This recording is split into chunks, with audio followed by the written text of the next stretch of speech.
Bueno, pues vamos a ver el capítulo 7, el epígrafe 7, perdón, del capítulo 2, causa y efecto. El capítulo 2 es la separación y la expiación. Bueno, esto es uno de los capítulos nucleares, centrales en los conceptos previos de un curso de milagros. Es un capítulo que me atrevería a decir que sin él pues es difícil poder comprender nada de lo que tenemos a continuación, dado que tenemos primero que identificar que no puede haber una causa que no tenga efecto, es decir, todo efecto tiene su causa. Eso es algo que puede ser más o menos evidente para todo el mundo, pero ¿realmente nosotros tenemos clara cuál es la causa de nuestra experiencia? Y claro, este es un punto fundamental. Bien, veamos qué dice. Punto 1. Puede que todavía te quejes de que tienes miedo, pero aún así sigues atemorizándote a ti mismo. Bien, evidentemente esto tiene que ver con lo que acabamos de decir antes. Nosotros podemos tener claro que tenemos miedo, ese es el efecto, y podemos creer que nuestro miedo es debido a una causa diferente a la que lo es en realidad. Por ejemplo, si nosotros tenemos miedo del mundo externo, tenemos una grave confusión con la causa de nuestro miedo. Tener miedo del mundo externo puede atribuírsele la causa a esas circunstancias amenazantes del mundo externo solo dentro del sueño. Pero nosotros, si queremos entender la ley de causa y efecto, es una ley divina, no podemos quedarnos dentro del sueño. Tenemos que trascender la ilusión e ir más allá, como hace el Espíritu Santo, más allá de la ilusión, para ver qué es lo real. Dice, puede que todavía te quejes de que tienes miedo, pero aún así sigues atemorizándote a ti mismo. Ahí nos va dando ya una pista. De lo que tenemos miedo, lo que realmente nos causa el miedo, no son las circunstancias externas del mundo que vemos en este nivel, en el nivel físico, porque nosotros tenemos algo que ver con esas circunstancias externas. Por eso nos comenta, sigues atemorizándote a ti mismo. Realmente, recordemos que nuestra experiencia es una proyección de nuestros pensamientos. Toda nuestra experiencia, nuestras emociones, nuestro comportamiento, la experiencia que tenemos de todo ello, los recuerdos, todo son proyecciones de nuestro estado mental. Dice, he indicado ya que no puedes pedirme que te libere del miedo. Yo sé que no existe, pero tú no. Claro, efectivamente, ¿por qué no puede Jesús liberarnos del miedo? Porque realmente el miedo nadie nos lo ha impuesto sino nosotros mismos. Es debido a la proyección en la pantalla del mundo de un sistema de pensamiento egoico basado en el miedo. Es debido a eso a lo que tenemos miedo. Entonces, ¿cómo vamos a solicitarle a Jesús que nos libere del miedo si somos nosotros mismos los que nos atemorizamos, como lo está diciendo aquí? Por eso no se le puede pedir que nos libere del miedo, porque no tiene sentido. Porque la causa del miedo no es externa a nosotros, es interna. Nadie más que nosotros puede liberarnos del miedo. Dice, yo sé que no existe, pero tú no. Bien, claro, nosotros de alguna forma, debido a esos diferentes niveles en los que está dividida nuestra mente,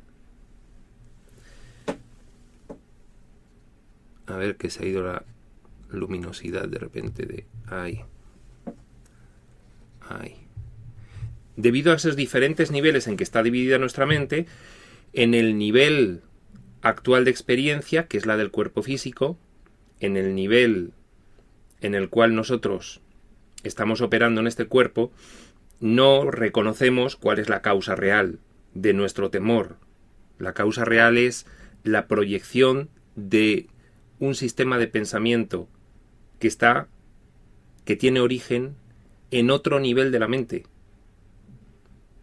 al cual tenemos acceso. Lo que pasa que en el diseño que hemos realizado de esta experiencia no accedemos a ese nivel, precisamente para que esta experiencia nos parezca real, para que nos parezca que el mundo nos hace las cosas. Continúa: si me interpusiese entre tus pensamientos y sus resultados, estaría interfiriendo en la ley básica de causa y efecto, la ley más fundamental que existe. Efectivamente, si somos nosotros mismos los que estamos provocando nuestro temor a base de dar credibilidad, de dar fe a un sistema de pensamiento, de pecado, de culpa, de separación, nosotros estamos viviendo una experiencia que en otro nivel de la mente que no reconocemos hemos decidido vivir. ¿Cómo va a interponerse nadie en esa decisión? Nadie. Ni siquiera Dios mismo. Porque Dios, al compartirlo todo en el acto de la creación, estableció el libre albedrío por respeto a una creación perfecta. Si somos una creación perfecta, ¿cómo va a interferir y a doblegar nuestra voluntad? Por eso la ley básica de causa y efecto es la ley más fundamental que existe, porque en este caso, criaturas perfectas que somos nosotros, hemos decidido vivir este tipo de experiencias a base de profundizar en niveles de la mente a cada cual más limitado, y no podemos pedir que se nos libre de algo que lo sufrimos como consecuencia directa de una autoimposición. Dice: de nada te serviría el que yo menospreciase el poder de tu pensamiento. Podríamos decir, bueno, ya, pero aún así, ayúdame, porque yo no quiero reconocer que soy yo mismo el que está produciendo esto. Entonces, prefiero pensar que mi pensamiento no es poderoso, actuar como una víctima y que tú me libres de todo aquello que yo creo que es lo que me amenaza. Entonces, ¿de qué serviría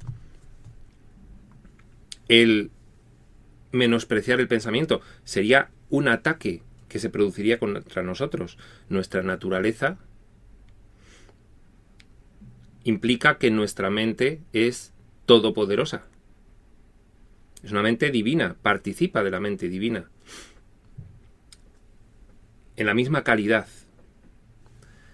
¿Cómo podríamos solicitar algo que debilitase ese poder? Primero, tenemos que ser conscientes de que tenemos ese poder.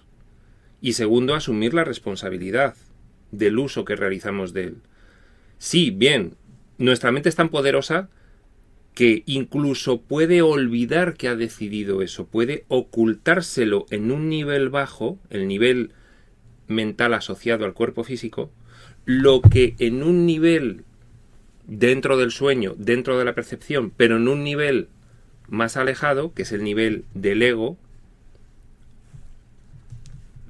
ha determinado que ocurra. Ello se opondría directamente al propósito de este curso. Claro, el propósito de este curso no es afianzar nuestra creencia de que somos un cuerpo vulnerable y débil y por lo tanto necesitamos ayuda de un ser superior que nos salve. Eso sería apoyar nuestra creencia ilusoria. Ese no es el propósito del curso. El propósito del curso es precisamente que nos demos cuenta de qué es lo que está ocurriendo y que seamos conscientes de que es nuestra propia mente, nuestra propia decisión, un encadenamiento de decisiones a partir de la primera, que fue la de la separación.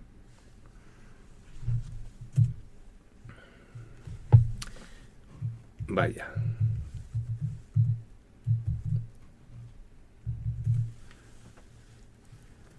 voy a suspender temporalmente el salvapantallas, porque salta y ya dejo de ver nada. Perfecto. Y continuamos. Muy bien. Ahí estamos. Continúa diciendo, es mucho más eficaz que te recuerde que no ejerces suficiente vigilancia con respecto a tus pensamientos. Claro que es más eficaz. Es la única forma. No hay otra forma de salir del sueño que asumir que es un sueño y que es tuyo y que es tu responsabilidad. No hay otra forma. Tal vez pienses que a estas alturas solo un milagro te capacitaría para hacer esto, lo cual es absolutamente cierto. Efectivamente. Nuestra mente es tan poderosa que el diseño que hemos realizado para vivir esta experiencia y que nos parezca verdad es un sistema coherente en sí mismo. Llega a conclusiones completamente falsas, pero no quiere decir que nuestra mente no sea potente incluso dentro de la ilusión. Por eso hemos comentado varias veces que cuando una parte de nuestra mente, que es la que aún está conectada con Dios, que es la parte creativa del espíritu, ha logrado que de alguna forma empecemos a tener una apertura hacia la realidad, hacia darnos cuenta de qué es lo que está ocurriendo, en ese mismo momento, como consecuencia o como fruto de un aprendizaje, aparecen en nuestra experiencia enseñanzas como esta, un curso de milagros, un curso de correcciones de los pensamientos, un curso por el cual nosotros vamos a darnos cuenta de que sustituyendo un sistema de pensamiento por el otro, como consecuencia inmediata, vamos a lograr transformar la pesadilla de terror en un sueño feliz. Vamos poco a poco a ir mejorando nuestra experiencia de vida. Por eso dice, tal vez pienses que a estas alturas solo un milagro te capacitaría para hacer esto, ejercer vigilancia sobre tus pensamientos, lo cual es absolutamente cierto. Nuestra mente es tan poderosa que necesitamos ayuda para salir del sueño. Esta ayuda es la que siempre está a nuestra disposición, porque siempre tenemos la voz del Espíritu Santo con su mensaje de retorno. Lo que pasa que no le solemos hacer caso. En cuanto comenzamos a hacer un poco de caso, en cuanto hay una mínima disposición, aparecen en nuestra experiencia los medios. Como este libro. Dice, no estás acostumbrado a pensar con una mentalidad milagrosa, pero se te puede enseñar a pensar de esa manera. De hecho, este es un curso de entrenamiento mental, un curso de milagros, con la finalidad de sustituir un sistema de pensamiento por el otro, de empezar a pensar con mentalidad milagrosa, de empezar a ir aplicando en mente propia, milagro tras milagro, e ir ofreciendo ese ejemplo o enseñanza a los demás para que ellos mismos puedan aceptar en su propia mente esos efectos milagrosos. Todos los obradores de milagros, acaba el punto 1, necesitan este tipo de instrucción, este entrenamiento mental, este estudio detallado de este texto, sobre todo de los primeros capítulos, y esos ejercicios, y esa orientación final que nos da el manual para el maestro. Punto 2. No puedo permitir que dejes de vigilar a tu mente, ya que de otro modo no podrías ayudarme. Jesús, en este sentido, puede, con su ejemplo, por ejemplo, la encarnación que tuvo en el personaje histórico, puede con su ejemplo ayudarnos a que nos demos cuenta, a que comprendamos, a que entendamos qué es lo que ocurre. Pero si no vigilamos nuestra mente, nosotros mismos estamos impidiendo con ese denso velo de la ilusión, con esa capa virtual de oscuridad, pero que a nosotros nos parece muy real. Vaya, se ha vuelto a ir.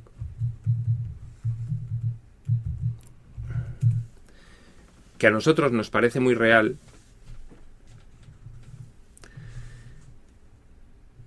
Sin vigilar nuestra mente no vamos a poder entrenarla para que se produzca esa corrección y comencemos a sustituir unas creencias por otras. Nosotros estamos influenciados por un conjunto de creencias. Las creencias son como la atmósfera, como el tiempo físico, como la climatología, por decir. Estamos influenciados por conjuntos de creencias que vamos recibiendo en función de las circunstancias socioculturales y del momento y lugar en el cual se desarrolla nuestra experiencia. Todo esto es un diseño que nosotros hemos previamente realizado, pero diciéndolo desde este nivel, desde dentro del sueño, estamos influidos por un conjunto de creencias. No nos damos cuenta de que nosotros las hemos elegido y les hemos dado valor en momentos previos. Desde aquí, sencillamente, tenemos esa influencia en ellas. Tenemos que vigilar nuestra mente. De otro modo, no podemos recibir la ayuda. Porque de otro modo, no podemos ser guiados para nosotros mismos conseguir despertar. No va a conseguirlo nadie más que nosotros. Está bajo nuestra dirección. Tenemos guías, tenemos ayudas, pero nosotros somos los artífices del despertar. Continúa, obrar milagros requiere el que uno se dé cuenta plenamente del poder de los pensamientos, a fin de evitar las creaciones falsas. Bien, nuestra experiencia es un conjunto de creaciones falsas. Fabricaciones, dice en otro sitio el curso. ¿Por qué? Porque cuando nosotros salimos del conocimiento, en el cual no hay ningún tipo de oscuridad, no hay ningún tipo de culpa, no hay creencia en el pecado, no hay creencia en la debilidad, en la vulnerabilidad, en el vacío, no hay creencia en la separación.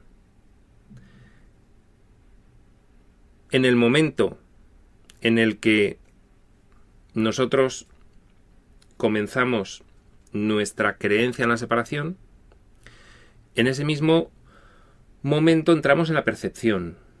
La percepción implica que deja de ser válido el ser tener.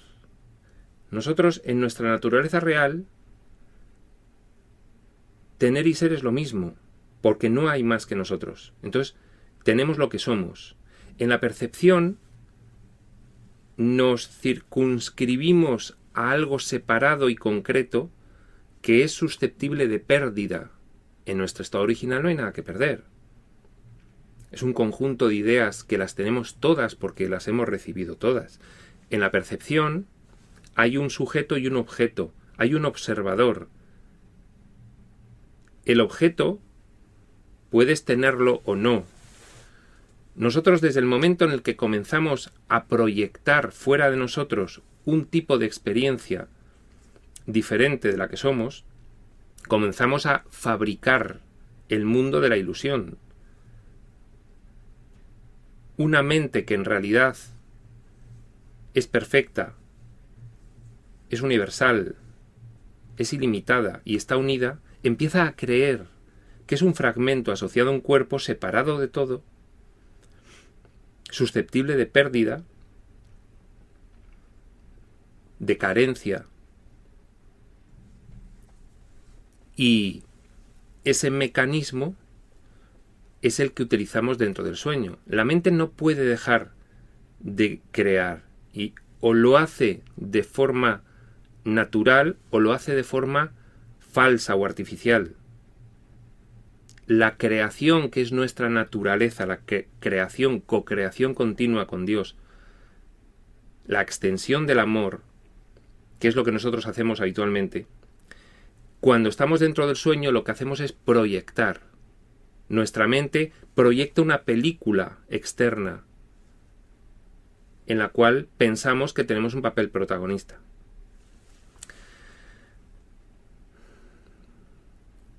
Para poder evitar esto, tenemos que darnos cuenta del poder de nuestro pensamiento. Tenemos que darnos cuenta de que todo lo que estamos viviendo, toda nuestra experiencia, es una proyección de esa mente.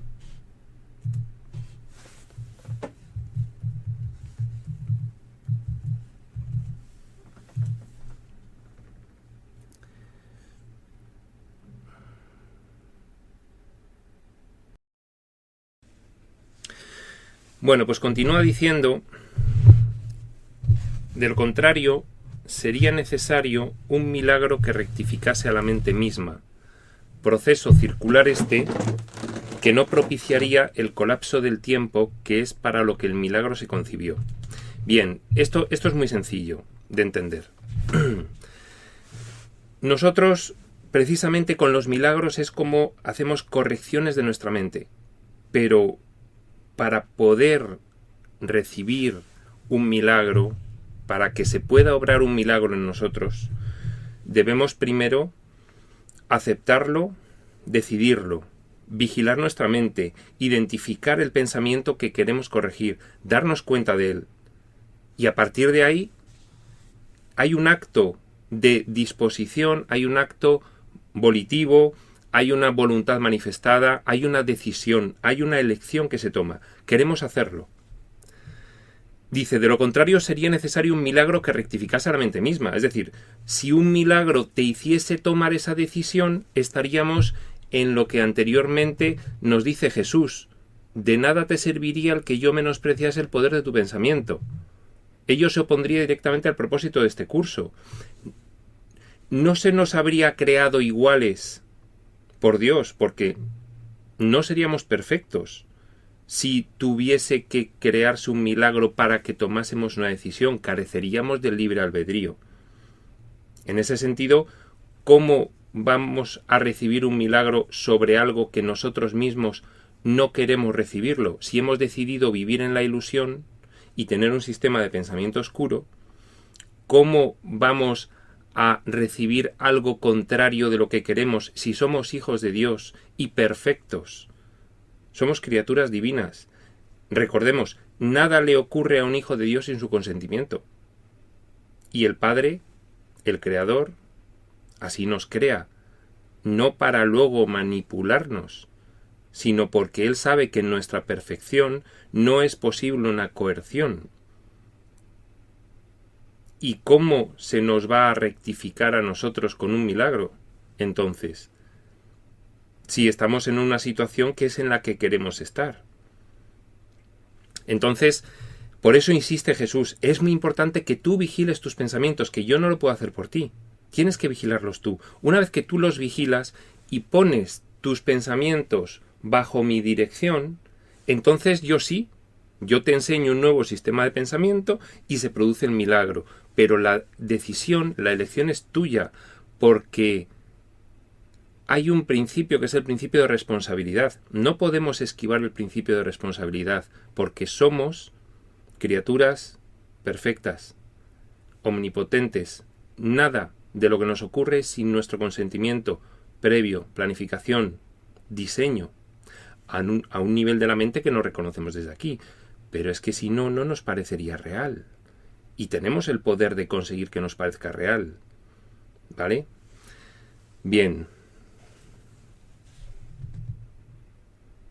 Proceso circular el milagro que rectificase a la mente misma, que no propiciaría el colapso del tiempo, que es para lo que el milagro se concibió.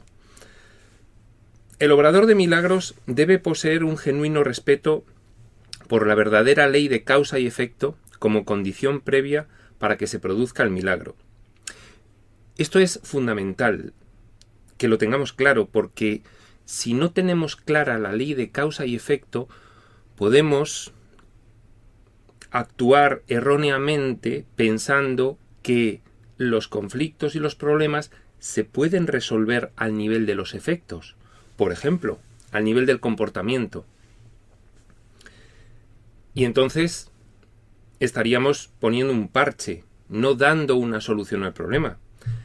Aquí el ejemplo, bueno, uno de los ejemplos más claros es: me duele la cabeza cuando veo 4 horas de televisión seguidas. Y entonces me tomo una pastilla para que se me quite el dolor de cabeza. Pero no estoy cayendo en que quizás si viese 2 horas de televisión seguidas no tendría necesidad de tomarme esa pastilla. Es decir, si yo corrijo con el efecto y no con la causa, ¿cuál es la causa de mi dolor de cabeza? Esto en este nivel. Por supuesto, remontémonos causa por causa hasta ver la primera causa, ¿no? La primera causa de toda nuestra experiencia es la decisión de la separación. Bien. Un genuino respeto por la verdadera ley de causa y efecto como condición previa para que se produzca el milagro. Un milagro es un cambio de mentalidad. Como consecuencia de ese cambio de mentalidad, los enfermos se curan, los muertos resucitan, etcétera, etcétera. Pero no confundamos la causa, el pensamiento, con el efecto, la curación. Un cambio de pensamiento trae la curación. La aceptación de la expiación, la restitución de la integridad de la mente, como dice el curso en algunos pasajes, nos trae la mentalidad milagrosa. Y la mentalidad milagrosa es percibirte, empezar a percibirte tal cual eres, y eso permite que tras un conjunto de milagros corrijamos nuestra percepción y nos pongamos en el puente hacia el conocimiento. Continúa. Punto 3. Tanto el milagro como el miedo proceden de pensamientos.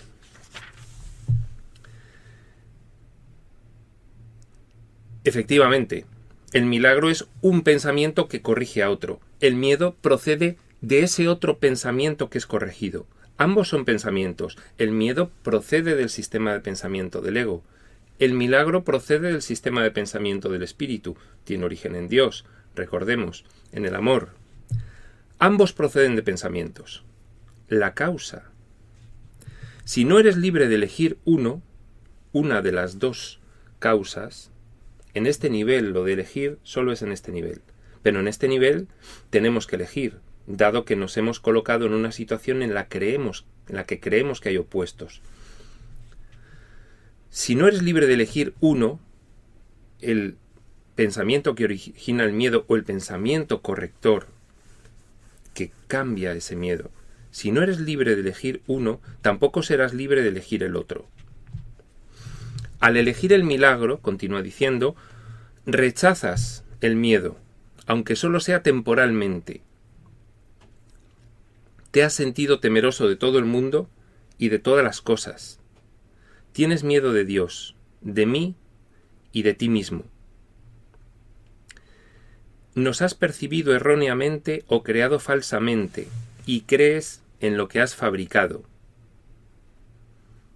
No habrías podido hacer nada de eso si no hubieses tenido miedo de tus propios pensamientos. Bien, es una consecuencia de ese sistema de pensamiento que hemos adoptado tras la separación de creencia en el pecado. Nosotros no podemos pecar, pero sí podemos creer que podemos pecar. Todo esto se explica en el proceso de separación que tantas veces en anteriores sesiones hemos explicado. La creencia en el pecado da lugar a la creencia, al pensar que eres culpable. Si he pecado realmente, crees que has pecado, crees que eres culpable. Si crees que eres culpable, crees que mereces castigo. Si crees que mereces castigo, tienes miedo a ese castigo, miedo a esa represalia. Ese sistema de pensamiento de pecado, culpa y miedo es lo que produce todo esto. Repetimos. Al elegir el milagro, rechazas el miedo aunque solo sea temporalmente. Bien, ¿ese miedo de dónde viene? Te has sentido temeroso de todo el mundo, por la culpa, por el miedo a recibir el castigo y de todas las cosas.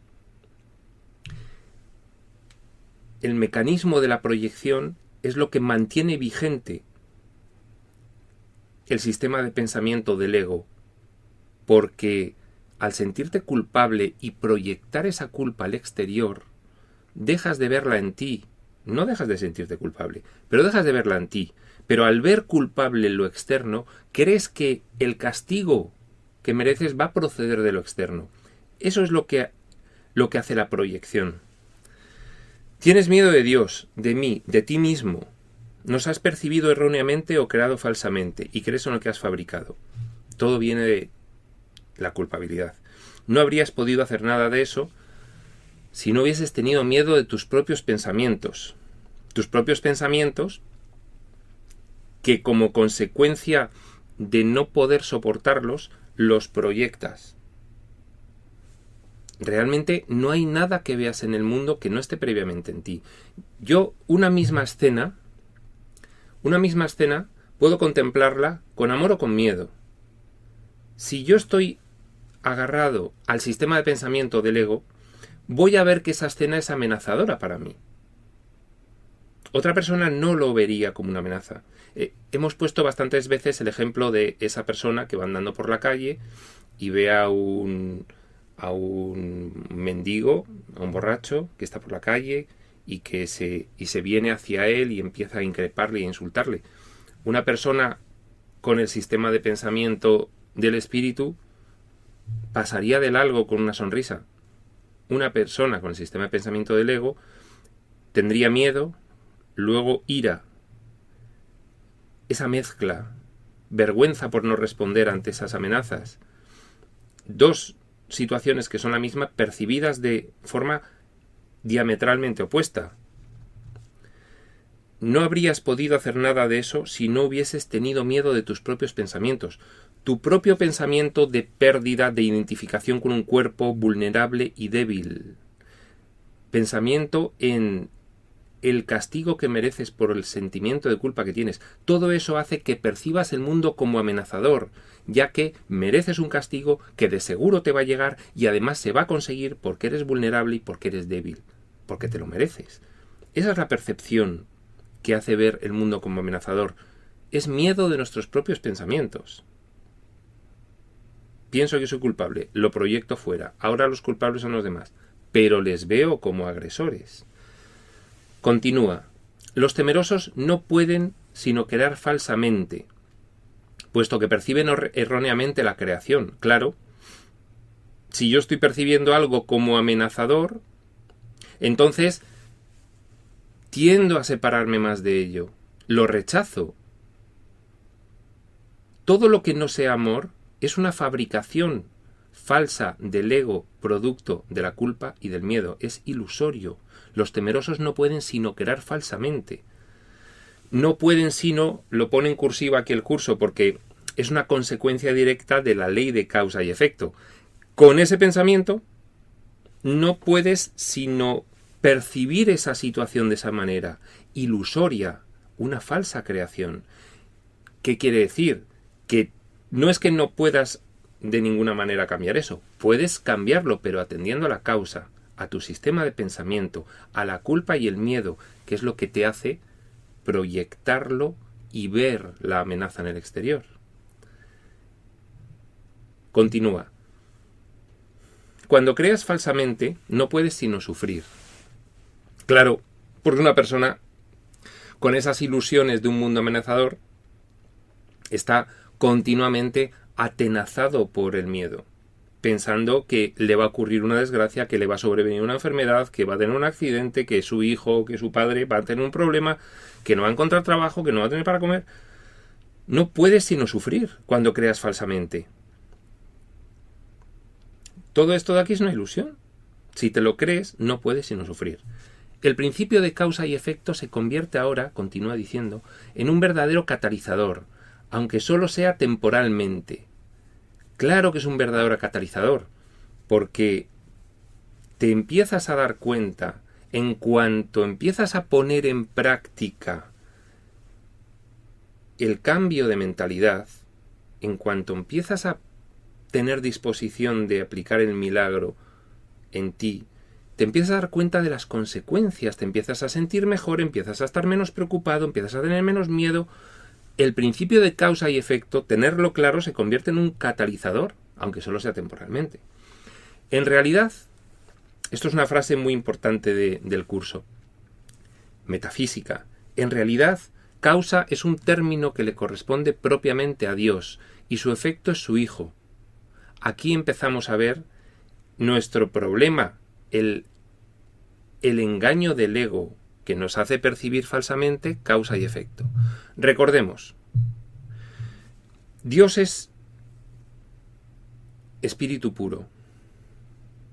Tiene una parte creativa que es su mente. Su mente crea, extiende su amor. Ahí surgimos nosotros. Dios es la causa. Nosotros somos el efecto. Dios es el pensador. Nosotros somos lo pensado. Dios es la causa. Nosotros somos el efecto. Cuando nos separamos, invertimos el principio de causa y efecto. Queremos nosotros ser primera causa incausada y dejar de ser co-creadores con Dios y crear nosotros nuestras propias creaciones, entre comillas. En realidad son fabricaciones porque se salen del paradigma del amor. Con lo cual, invertimos la ley de causa y efecto, creemos que nosotros somos la causa y nuestro efecto es el héroe del sueño. Nuestro efecto es esa personalidad resultante del proceso de separación y de la creencia en el pecado, la culpa y el miedo, que es el ego. El ego es una personalidad creada por el pensador. Y como efecto posterior y más allá en este nivel del plano físico está el cuerpo. Entonces nosotros creemos que somos causa y que el cuerpo, que es el héroe del sueño, es nuestro efecto, en vez de ser nosotros el efecto y nuestro creador la causa. Hemos invertido la ley de causa y efecto. ¿Cómo invertimos la ley de causa y efecto también? Pues muy sencillo. Nos olvidamos de que somos responsables de lo que vemos. Somos responsables de nuestra experiencia. Nos olvidamos de ello. Y creemos que la causa no es la mente, sino el cuerpo. O creemos que la causa no es la mente, sino circunstancias externas. O creemos que no somos nosotros los que estamos provocando estas experiencias que vivimos, sino el mundo que es injusto. Confundimos causa y efecto. Continúa. Esto supone una serie de relaciones de causa y efecto, el que Dios sea causa y nosotros sus efectos, completamente diferentes de las que tú introduces en tus creaciones falsas. El conflicto fundamental en este mundo es, pues, entre la creación y la creación falsa. Todo miedo está implícito en la segunda y todo amor en la primera. El conflicto es, por lo tanto, entre el amor y el miedo. Claro, nosotros, en el paradigma del amor, siendo conscientes de quiénes somos co-creadores con Dios. Y nada más que podemos extender el amor. Esa es nuestra forma de crear, extendiendo el amor que hemos previamente recibido. Eso es crear. Crear falsamente es cuando tú dejas de considerar, por una elección que haces, que eres efecto de la primera causa incausada, te separas, sales del paradigma del amor, comienza la separación o desvío hacia el miedo, y tú a partir de ahí empiezas a proyectar. ¿Y qué proyectas? Una experiencia en la cual Dios ya no es la causa eres tú. Y el cuerpo y el ego y la forma son los efectos.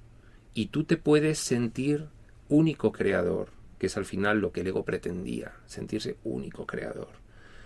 Y todo esto, al separarse del amor, está regido por el miedo, por ese miedo primigenio procedente de la decisión de separarnos. Todo miedo está implícito en la creación falsa, todo amor está implícito en la creación verdadera. Nosotros en esta experiencia que estamos viviendo solamente creamos falsamente. Por eso el miedo está detrás de todos nuestros conflictos, de todos. Y antes que el miedo, la culpa. Y antes que la culpa, un tremendo error de pensar que habíamos logrado traicionar la perfecta unidad de Dios y sentirnos culpables por eso. Punto 4. Ya hemos dicho que crees que no puedes controlar el miedo, porque tú mismo lo inventaste. Fíjate, crees que no puedes controlar el miedo. ¿Por qué? Porque nosotros, al ser inventores de algo, lo protegemos. En un determinado nivel de la mente hemos querido inventar el miedo. Nos hemos querido separar de todo lo que significaba Dios, el amor, a lo opuesto. Dice, y tu creencia en él, en el miedo, parece ponerlo fuera de tu control. Claro, en el fondo lo estás defendiendo. A un nivel de la mente lo creas. En otro nivel de la mente lo experimentas. Y aquí donde lo experimentas no te acuerdas que tú lo creaste. Pero sin embargo, aquí donde lo experimentas, no ves forma de evitarlo. Claro, ¿cómo lo vas a evitar si es una decisión tuya en otro nivel de la mente? Pero te tienes que dar cuenta de eso. Nada más. Sin embargo, todo intento de resolver el error tratando de dominar el miedo es inútil. Claro, porque es una decisión tuya. ¿Cómo vas a ir en contra de tus decisiones? Date cuenta que es una decisión tuya. De hecho, continúa, eso no hace más que corroborar su poder, al asumir que necesita ser dominado. Fijaos, nosotros en un nivel de la mente decidimos regirnos por el miedo. En otro nivel de la mente ponemos los medios para experimentarlo, espacio, tiempo, universo físico, cuerpo, y luego pretendemos controlarlo desde aquí. Pero si es más sencillo, si no hay que controlarlo, si lo que hay que hacer es cambiar el sistema de pensamiento basado en el miedo, darte cuenta, comprender lo que realmente eres, deshacer esa ilusión que previamente hemos establecido para vivir esto. La verdadera solución, continúa diciendo Jesús, descansa enteramente en alcanzar el dominio por medio del amor. Claro, regresa al amor, sal del sistema de pensamiento del miedo, que entre la luz y desaparezca la oscuridad.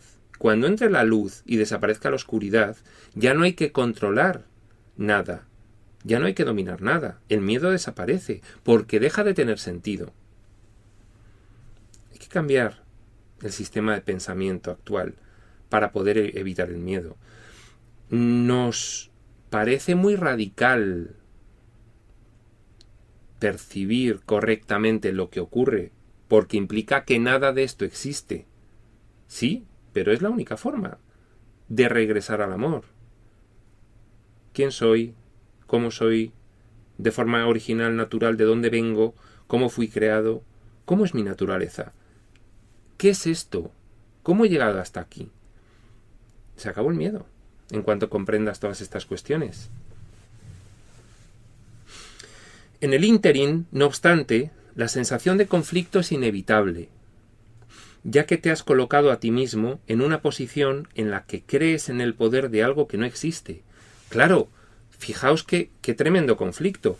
Yo mismo me invento una cosa, que es el miedo, y diseño una experiencia en otro nivel de mi mente que no se acuerde de nada de lo de atrás.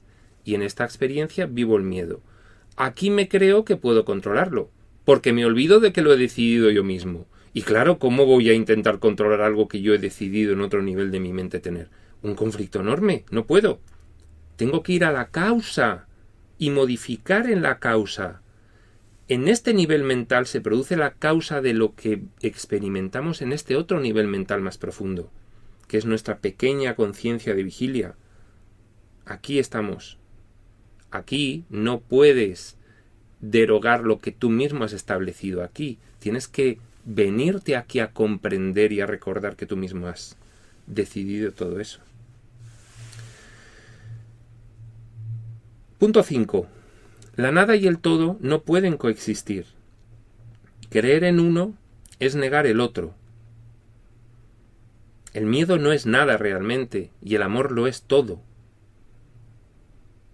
La nada es la ilusión. El todo es el amor. El todo es Dios y su creación.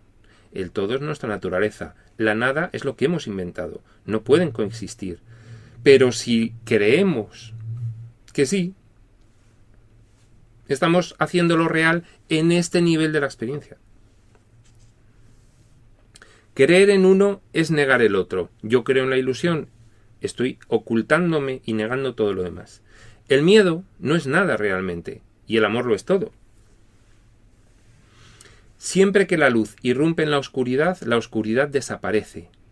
Es un ejemplo muy pedagógico para entender que una vez que tú comprendes que lo único que existe es el amor y las consecuencias de esa creencia, es que ya no cabe tener más miedo. No cabe. Si yo no soy este cuerpo, que si yo no puedo perder. Si esto es un sueño. Si lo único que tengo que hacer es darme cuenta de que esto es un sueño y que este nivel de mi mente, que esta parte dividida de mi mente regrese. Nada más. No hay nada que temer. Ya me he dado cuenta de que no hay nada que temer. A ser feliz. A vivir con felicidad. Y a intentar superar las resistencias que yo mismo me pongo, que no son pocas, lo digo por propia experiencia, a todo esto. Porque todo esto es teoría. Hay que aplicarlo, hay que integrarlo. La integración de estas ideas es lo que va a producir la evolución en diferentes niveles, hasta poder asumir completamente el nuevo sistema de pensamiento. Tenemos a un enemigo que además no podemos luchar contra él, porque somos nosotros mismos, es una parte de nuestra mente. El curso en algún capítulo que llama la guerra contra ti mismo te dice, no entres en guerra contra ti mismo. Simplemente mira hacia otro lado. Comprende qué es lo que ocurre. Deshaz esa parte de ti. Mientras no puedes prescindir de ella. Mientras no la puedes negar. No consigues nada negándola. No consigues nada negando un desafortunado efecto de una parte de tu mente. Bien, convive con él. No pasa nada. Lo que tú crees es cierto para ti. La creencia determina nuestra experiencia. En este sentido, la separación ha ocurrido. Cursiva, ha ocurrido. Aquí Jesús lo dice desde el nivel de la experiencia. En este nivel de la experiencia la separación ha ocurrido. Toma si ha ocurrido. Aquí estamos. En el nivel de nuestra mente que toma las decisiones primeras, en el nivel de nuestra mente que está aún en contacto con Dios, no ha ocurrido nada. El no dualismo expresa que no hay nada más que una realidad. Esto que vivimos nos parece realidad. Creemos que es realidad, pero no lo es. Pero cuidado, el curso se expresa en varios niveles. No hay problema en expresarse en varios niveles. Simplemente no hay que confundir los niveles, como se dice en los primeros capítulos, y saber en qué nivel se está expresando uno. Por eso nos dice el curso, en este sentido la separación ha ocurrido. Estamos en el nivel de la experiencia.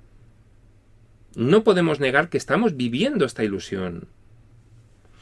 Y negarlo sería utilizar incorrectamente la negación. Sigue diciendo. Continúa. Concentrarse en el error, no obstante, no es más que otro error. El procedimiento correctivo inicial consiste en reconocer temporalmente que hay un problema. Si yo estoy viendo esto como real, y lo estoy viendo como real, hay un problema. Lo reconozco. Bien, a partir de ahí, dirección de salida, por allí. Pues venga.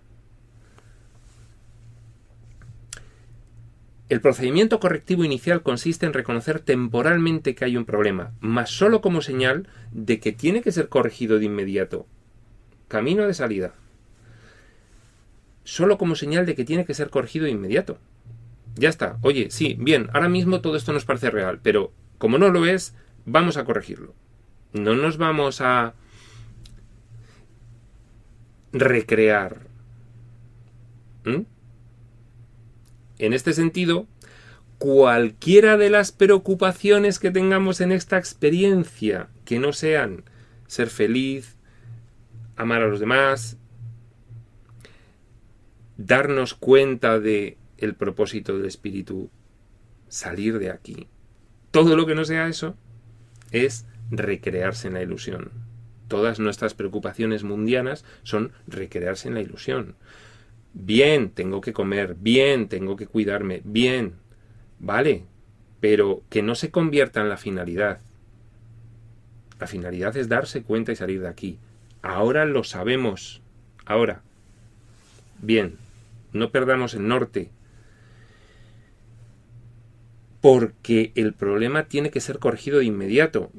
Podemos no hacerlo, somos libres. Llevamos así mucho tiempo del sueño de ilusión.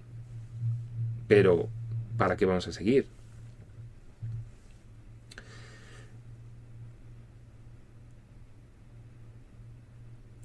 Continúa. Esto da lugar a un estado mental en el que la expiación, el darse cuenta de que el problema tiene que ser corregido de inmediato, da lugar a un estado mental en el que la expiación puede ser aceptada sin demora. Quiere decirse, en cuanto me doy cuenta de qué es lo que está ocurriendo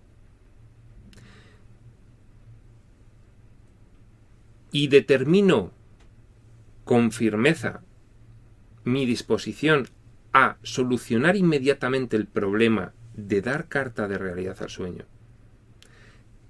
entonces lo siguiente es la aceptación de la expiación. Esto da lugar a un estado mental de disposición, de predisposición. Venga, ¿qué es lo que hay que hacer? ¿Qué es lo que hay que hacer? Y aparece un curso de milagros y te dice, aceptar la expiación para ti mismo. ¿Y eso qué es? Restituir la integridad de tu mente. ¿Y eso cómo se consigue? Primero, dándote cuenta de lo que es real y lo que no. Y entonces, ¿y cómo me doy cuenta? Pues lee este libro. Te lo explica fenomenal.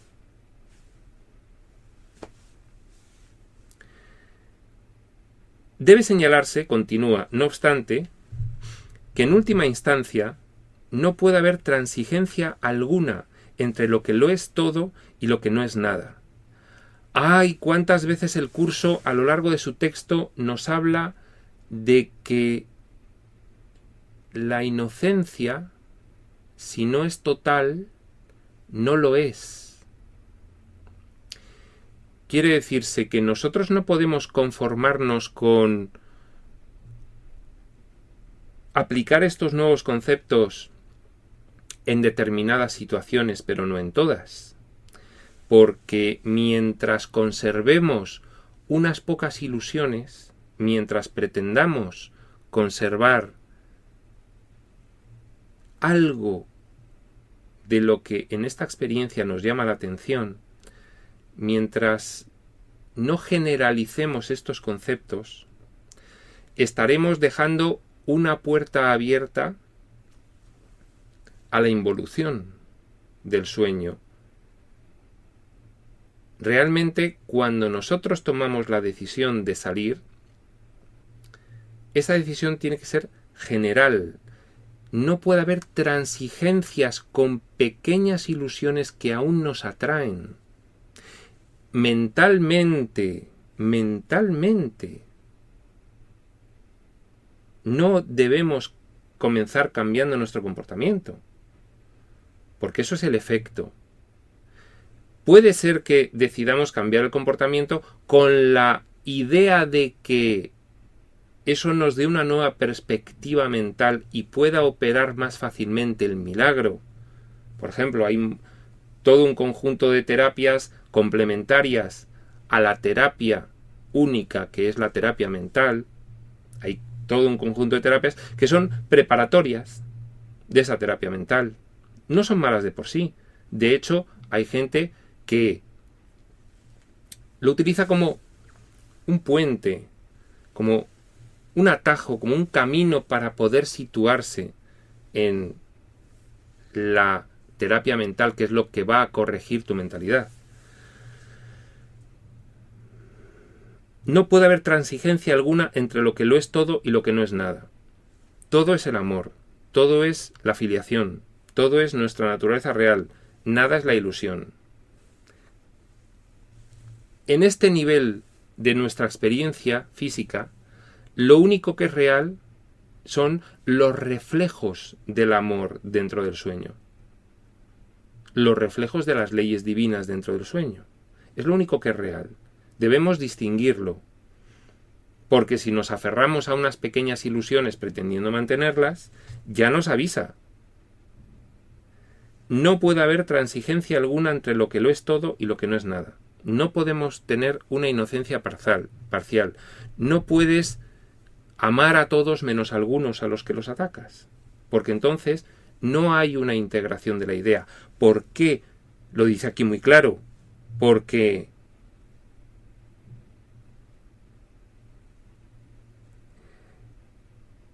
siempre que la luz irrumpe en la oscuridad desaparece. Si no ha desaparecido la oscuridad, es que no hay una decisión tomada.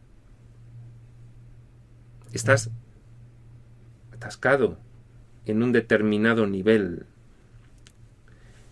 Dentro del sueño hay grados y estás ahí en un punto en el cual todavía no hay una integración suficiente para que haya un verdadero cambio cualitativo. Estás conservando algunas ilusiones todavía. Hay una frase en que lo dice mejor, pero ahora mismo no lo encuentro. La nada y el todo no pueden coexistir. Sí, creer en uno es negar el otro. La nada y el todo no pueden coexistir. Por eso no puede haber transigencia alguna entre lo que es todo y lo que no es nada. Bien. Continúa. El tiempo es esencialmente un recurso por medio del cual se puede abandonar toda idea de transigencia al respecto. Este proceso parece ser gradual debido únicamente a que el tiempo en sí comprende intervalos que no existen.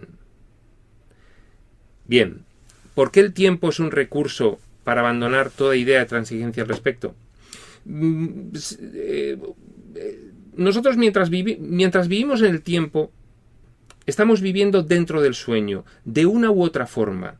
Cuanto más significativos para nosotros el tiempo, estamos en un nivel de sueño más profundo. Es algo que podemos transformarlo y utilizar como un recurso de aprendizaje, en el sentido de utilizarlo para precisamente con el propósito de corregir nuestra percepción. Cuando tú dejas de utilizar el tiempo, que es un ingrediente fundamental del ego para que vivamos esta experiencia lineal, cuando dejas de utilizarlo para servir el propósito del ego y comienzas a utilizarlo para servir el propósito del espíritu, a partir de ahí, ¿el tiempo para qué sirve? Pues para aprender, para recordar lo olvidado, aprender en este nivel, para integrar, para practicar. Un recurso por medio del cual se puede abandonar toda idea de transigencia. Mientras vivas en el tiempo, habrá transigencia. Entonces, no se ha terminado la evolución mientras está en el tiempo. Entonces, ya el tiempo nos da una medida. Para mí el tiempo es importante y pesado. Cuanto más ligero sea el tiempo y menos noción tenga de él, más voy en el camino de evolución. Este proceso parece ser gradual debido únicamente a que el tiempo en sí comprende intervalos que no existen.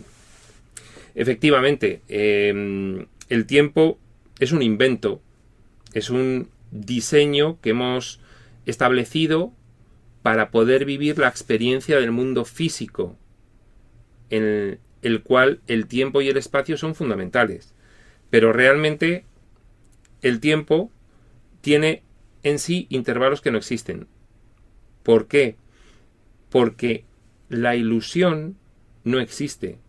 Hay una frase muy bonita del curso, más adelante, que nos dice que en el momento en el que tú logras corregir tu mentalidad, tienes una percepción fidedigna, a partir de ahí entras en una fase en la cual se transfiere por Dios de la percepción al conocimiento, y ahí el Espíritu Santo conserva para ti nada más que los momentos de dentro del sueño que han sido un reflejo de las leyes divinas. Todo lo demás, dice, se enrolla como una alfombra hacia atrás y es inexistente. Se ha ido, no ha ocurrido. Sí se conservan los buenos momentos, porque es lo único real. Entonces, el tiempo en sí comprende intervalos que no existen, la gran mayoría. Bien, la creación falsa, la proyección, hizo que esto fuese necesario como recurso de corrección. El tiempo, interpretado desde el punto de vista del ego, es un ingrediente necesario para vivir esta experiencia física. Ese mismo diseño del ego puede ser utilizado por el espíritu para corregir, porque el espíritu debe valerse de todo aquello que el ego ha inventado, ya que el espíritu tiene que presentarnos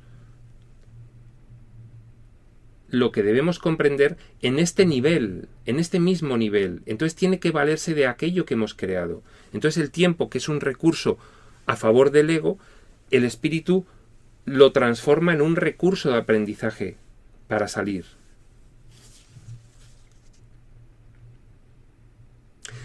Continúa.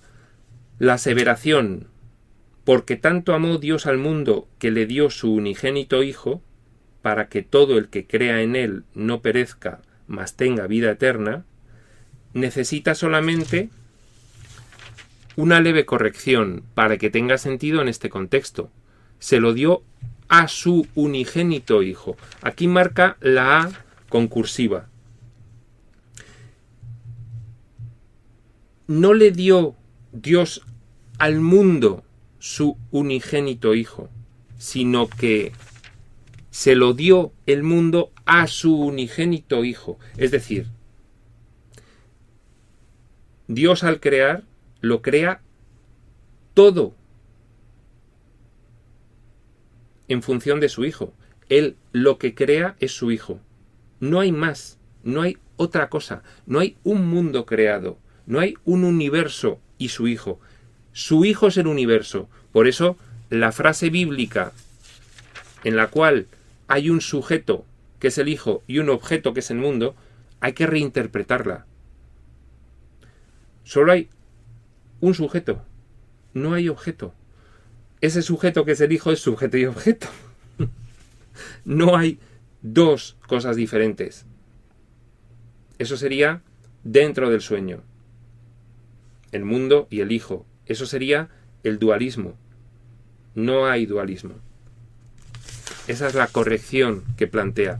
Se lo dio a su unigénito Hijo. No le dio al mundo su unigénito Hijo. Es decir, en la Biblia se dice: Dios dio a Jesús al mundo para salvarlo. Eso es lo que se corrige. No hay un mundo. Punto 6. Debe observarse con especial atención que Dios tiene solamente un Hijo. Aquí hay una matización que hacer. Vamos a ver. Dios tiene solamente un Hijo. Pero ese Hijo está compuesto de creaciones, identidades, la filiación. No perdemos nuestra identidad al fundirnos en la fuente. Participamos de una misma mente y de una misma voluntad. La misma mente es que todo lo que la fuente o la creación piensan es conocido por nosotros. Esa es la misma mente. La misma voluntad es que en el paradigma del amor no es posible tener una voluntad diferente a la voluntad de la fuente. No hay alternativas, porque no puedes elegir nada en contra de lo que tu única mente establece. Porque el paradigma del amor es consistente. Eso es lo que significa Dios tiene solamente un hijo. No es que luego haya una sola identidad. Es un conjunto de identidades que forman un todo, unido, consistente, perfecto. Una sola mente y una sola voluntad. Si todas las creaciones de Dios son hijos suyos, cada una de ellas tiene que ser parte integral de toda la filiación. Claro, es que en este todo no hay partes. Cada parte es el todo. Porque cada parte, cada uno de nosotros, tenemos, fíjate, tenemos es para que lo entendamos aquí. Lo tenemos todo. Porque lo recibimos todo en la creación. Cada uno de nosotros lo tiene todo. Lo comparte todo. Con lo cual, cada uno de nosotros es el total. Difícil de entender desde aquí, en el cual, pues en la separación, tenemos un paradigma completamente diferente. Continúa. La filiación en su unicidad, aquí hace una nota, al hablar de la unicidad, una nota de la traductora, dice: a la palabra unicidad, que de acuerdo con el diccionario de la Real Academia Española significa calidad de único, se le ha dado aquí un nuevo significado. En la presente obra se ha utilizado unicidad exclusivamente para traducir la palabra inglesa oneness, en su acepción de calidad, estado o hecho de ser uno. ¿Vale? No único, sino uno. Por eso, cuando dice Dios tiene solamente un hijo, esta unicidad se refiere a la calidad, estado o hecho de ser uno, no único. No único. Hay muchas creaciones que son un hijo. No único cada una de ellas. Es el conjunto, la filiación. La filiación en su unicidad trasciende la suma de sus partes. Bien, por eso, por esa misma razón, mientras un solo hijo de Dios esté durmiendo, el resto de la filiación se sentirá incompleta. Porque el conjunto de la filiación es más que la suma de sus partes. Trasciende la suma de sus partes. No hay un sentimiento de compleción si algunas de las creaciones divinas han interrumpido la comunicación. Porque no hay una comunicación completa.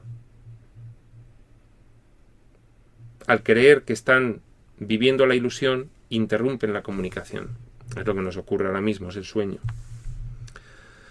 Este hecho, no obstante, queda velado mientras falte una sola de ellas, mientras falte una sola de las creaciones, mientras una sola de las creaciones esté durmiendo, la filiación no se sentirá plena. Por eso es por lo que, en última instancia, el conflicto no se puede resolver hasta que todas las partes de la filiación hayan retornado. Solo entonces podrá comprenderse lo que, en el verdadero sentido de la palabra, significa la plenitud. Solo entonces se comprende lo que es la plenitud, cuando no hay ni una sola creación divina que esté soñando.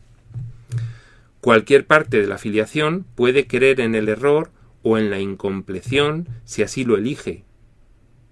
Si así lo elige, sencillamente. Sin embargo, si lo hace, si lo elige, estará creyendo en la existencia de algo que no existe. Lo que corrige este error es la expiación. Darse cuenta. Darse cuenta de qué es lo que está ocurriendo. Darse cuenta de que es un sueño. Darse cuenta de que es un diseño. Darse cuenta de qué es lo que está ocurriendo. Punto 7. Último de este epígrafe causa y efecto. Ya he hablado brevemente dice Jesús, acerca de la condición de estar listo. Pero tal vez pueda ser útil mencionar aquí algunos puntos adicionales. Estar listo es solo el prerequisito para que se pueda lograr algo. No se debe confundir una cosa con la otra. Estar listo no es haber logrado algo, es estar en la capacidad de lograr algo. La capacidad solo pertenece adentro del sueño, porque fuera del sueño, en el conocimiento, es todo acto puro. No hay nada en potencia, son todo logros. Dentro del sueño es cuando, debido a tus creencias, vas gradualmente recordando. Y ese ir gradualmente es lo que hace que tengas capacidad en conseguir el logro de recordar. Esta capacidad surge cuando estás listo. Estás listo cuando lo has decidido. Hay una mínima disposición. Hay una decisión en grado. Dentro del sueño son todos grados.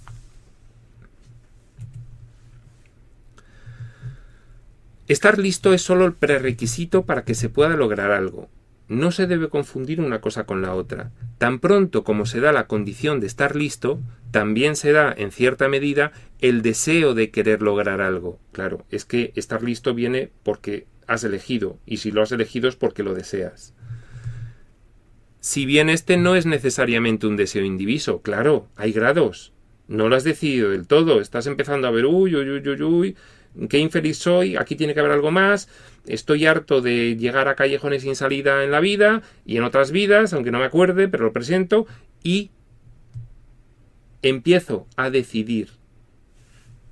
Pregunto, ¿por dónde se sale de aquí? Por ahí. Bueno, estoy listo. Oye, que sí, que quiero salir para allá.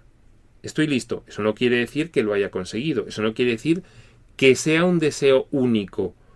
Lo normal es que yo mantenga todavía deseo de seguir viviendo estas experiencias, porque seguiré pensando que el placer es diferente del dolor, por ejemplo, la confusión entre placer y dolor. Dicha condición de estar listo no es más que el potencial para que pueda tener lugar un cambio de mentalidad. El potencial. Estoy listo. Ya lo he logrado. No lo has logrado. Estar listo es, tienes la disposición mínima. Hay una pequeña decisión inicial. Ahora hay potencial para lograrlo. Antes no lo había. Esto es como quien va evangelizando con un curso de milagros en la mano. Un curso de milagros, que es fantástico. Y la gente le mira y dice, ¿qué dices? ¿Qué dices? Esa gente no ha decidido todavía. Entonces es inútil llegar y darles con el curso de milagros en la cabeza. Es inútil. Hay una decisión previa.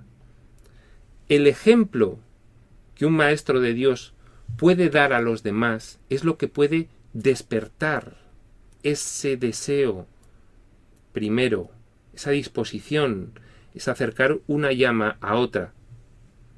Tu ejemplo. No ir persiguiendo detrás, evangelizando, haciendo el apostolado. No tiene mucho sentido.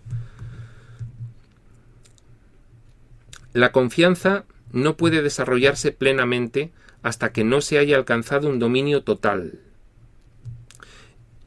Bien, dentro del sueño hay grados. Hay grados también para ir corrigiendo nivel por nivel todo aquello que en su día, que en su momento fuimos haciendo para poder vivir estas experiencias. Nuestra decisión no es completa aún. Hay que ir practicando poco a poco, venciendo las resistencias. Hemos tratado ya de corregir el error fundamental de que es posible dominar el miedo. Y hemos enfatizado que el verdadero dominio solo puede alcanzarse por medio del amor. Estar listo es solo el comienzo de la confianza. Fijaos, lo que determina más claramente el grado de avance en la evolución es la confianza. la confianza es fundamental, es un medidor extraordinario. La confianza, si se tiene, es lo que es consecuencia, por supuesto, de la integración de todos estos conceptos y de empezar a darte cuenta, a aceptar la expiación. Ahí surge la confianza. Si no hay confianza, es porque sigue habiendo mucho miedo, mucha defensa. Y por lo tanto es porque sigue habiendo mucha culpa. Cuando hay confianza es porque ya no hay miedo. Y si no hay miedo es porque ya no hay culpa. Hay una integración de estos conceptos. ¿Te has dado cuenta? Estar listo es solo el comienzo de la confianza. Solo el comienzo de la confianza.